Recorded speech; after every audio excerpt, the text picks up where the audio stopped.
নমস্কার। মহুয়া বার্তা ইউটিউব চ্যানেলে মহাভারতের ধারাবাহিক পর্বে আপনাকে স্বাগত জানাই। আজকের পর্ব বিদুর কর্তৃক পাণ্ডবদের হস্তিনাপুরে আনয়ন এবং ইন্দ্রপ্রস্থে তাদের রাজ্য স্থাপন।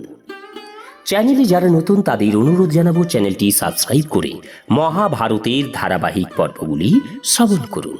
আসুন আজকের পর্ব শুরু করি। বিদুর কর্তৃক পাণ্ডবদের হস্তিনাপুরে আনয়ন এবং ইন্দ্রপ্রস্থে তাদের রাজ্য স্থাপন। জন্মেজয়। মহাত্মা বিদুর রথে করে পাণ্ডবদের উদ্দেশ্যে রাজা দ্রুপদীর রাজধানীতে গেলেন। বিদুর দ্রুপদ, পাণ্ডব এবং দ্রৌপদীর জন্য নানা রত্ন অলঙ্কার এবং উপহার সামগ্রী সঙ্গে করে নিয়ে গিয়েছিলেন। তিনি নিয়মানুসার প্রথমে দ্রুপদের সঙ্গে সাক্ষাৎ করলেন। দ্রুপদ বিদুরকে সসম্মানে আপ্যায়ন করলেন। কুশল প্রশ্নের পর বিদুর শ্রীকৃষ্ণ ও পাণ্ডবদের সঙ্গে সাক্ষাৎ করলেন। তারা অত্যন্ত শ্রদ্ধা সহ তাকে অভ্যর্থনা করলেন। বিদুর ধৃতরাষ্ট্রের হয়ে তাদের কুশল সংবাদ নিলেন এবং তাদের জন্য যেসব উপহার সামগ্রী এনেছিলেন সেগুলো সমর্পণ করলেন। সময় মতো বিদুর শ্রীকৃষ্ণ ও পাণ্ডবদের উপস্থিতিতেই দ্রুপদকে বললেন, মহারাজ, আপনি কৃপা করে আমার অনুরোধ শুনুন। মহারাজ ধৃতরাষ্ট্র এবং তার পুত্র ও মন্ত্রীগণ আপনাদের কুশল সংবাদ জানাতে চেয়েছেন। আপনার সঙ্গে বিবাহ সম্পর্কিত কুটুম্বিতা হওয়ায় তিনি অত্যন্ত প্রসন্ন হয়েছেন। পিতামহ ভীষ্ম এবং আচার্য দ্রোণ আপনাদের কুশল জানাতে উৎসুক। তারা এতই আনন্দিত যে রাজ্য লাভের সঙ্গেও তার তুলনা হয় না। আপনি এখন পাণ্ডবদের হস্তিনাপুর পাঠাবার ব্যবস্থা করুন। কুরুবংশের সকলেই ওদের দেখার জন্য ব্যগ্র হয়ে আছেন। কুরুবংশের নারীরা নববধূ দ্রৌপদীকে দেখবার জন্য অপেক্ষা করে আছেন। পাণ্ডবেরা বহুদিন নিজ দেশ ছাড়া হয়ে রয়েছেন, তারাও নিশ্চয়ই দেশে ফেরার জন্য উৎসুক হয়ে রয়েছেন। আপনি এবার সবাইকে ফিরে যেতে আদেশ দিন। আপনার নির্দেশ পেলেই আমি খবর পাঠাবো যে পাণ্ডবেরা মাতা কুন্তী এবং নববধূ দ্রৌপদীকে সঙ্গে করে হস্তিনাপুরের উদ্দেশ্যে যাত্রা করছেন। রাজা দ্রুপদ বললেন, মহাত্মা বিদুর, আপনার কথাই ঠিক। কুরুবংশীয়দের সঙ্গে কুটুম্বিতা করে আমি কম খুশি হইনি।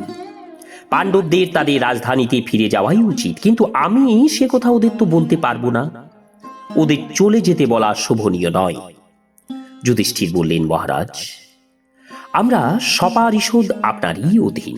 আপনি যে আদেশ দেবেন আমরা প্রসন্নতার সঙ্গে তাই পালন করব। ভগবান শ্রীকৃষ্ণ বললেন, আমি মনে করি পাণ্ডবদের এখন হস্তিনাপুর যাওয়াই উচিত।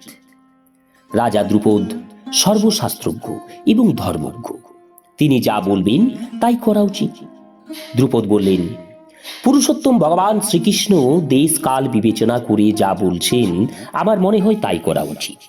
আমি পাণ্ডবদের যত স্নেহ করি ভগবান শ্রীকৃষ্ণ ততটাই করেন, তাতে আমার মনে কোনো সন্দেহ নেই।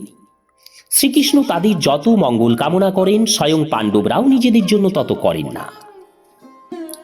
এরূপ পরামর্শের পরে পাণ্ডবগণ রাজা দ্রুপদের কাছ থেকে বিদায় গ্রহণ করে ভগবান শ্রীকৃষ্ণ, মহাত্মা বিদুর, মাতা কুন্তী এবং নববধূ দ্রৌপদীর সঙ্গে হস্তিনাপুরে এসে পৌঁছলেন। রাজা ধৃতরাষ্ট্র এদের আসার খবর পেয়ে অভ্যর্থনা করার জন্য বিকর্ণ, চিত্রসেন এবং অন্যান্য কৌরবদের নগরদ্বারে পাঠালেন। দ্রোণাচার্য এবং কৃপাচার্য সঙ্গে গেলেন। সকলে নগরদ্বারে মিলিত হলেন এবং বহু পুরবাসী একত্রিত হয়ে হস্তিনাপুরে প্রবেশ করলেন। নগরবাসীরা তাদের দর্শনের আশায় অধীর হয়েছিলেন। তাদের দেখে সকল প্রজার শোক এবং দুঃখ প্রশমিত হল। তারা নিজেদের মধ্যে বলাবলি করতে লাগলো যে যদি আমরা দান, তপ, হোম বা কোনো প্রকার পুণ্যকর্ম করে থাকি তাহলে তার ফলস্বরূপ পাণ্ডবগণ যেন সারা জীবন এই নগরীতে বাস করেন। পাণ্ডবেরা রাজসভায় গিয়ে রাজা ধৃতরাষ্ট্র, পিতামহ ভীষ্ম সহ সকল পূজনীয় ব্যক্তিদের প্রণাম করলেন।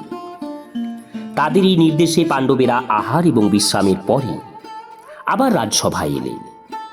ধৃতরাষ্ট্র বললেন, যুধিষ্ঠির, তুমি তোমার ভাইদের নিয়ে আমার কথা মনোযোগ দিয়ে শোনো।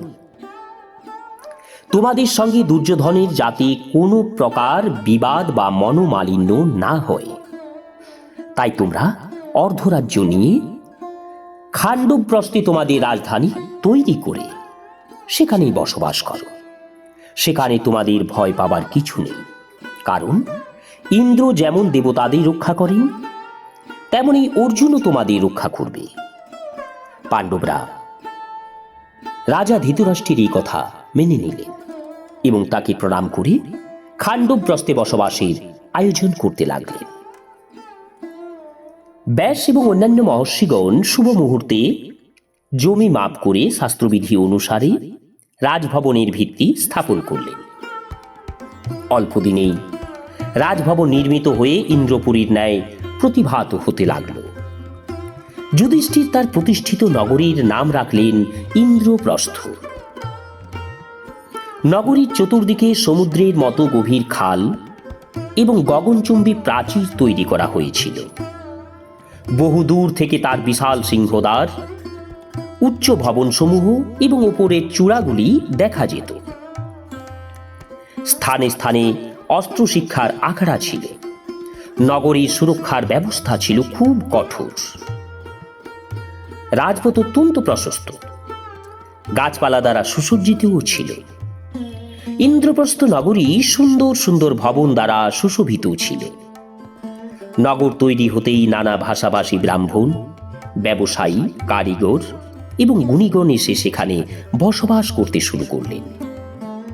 নগরীর স্থানে স্থানে উদ্যান, ফল ফুলে বৃক্ষে পরিপূর্ণ উপবন, সেই সব স্থানে ময়ূর, কোকিল সারাদিন নাচ গান করে বেড়াত। পাখিদের কলরব, মৌমাছির গুনগুন মানুষকে মুগ্ধ করত।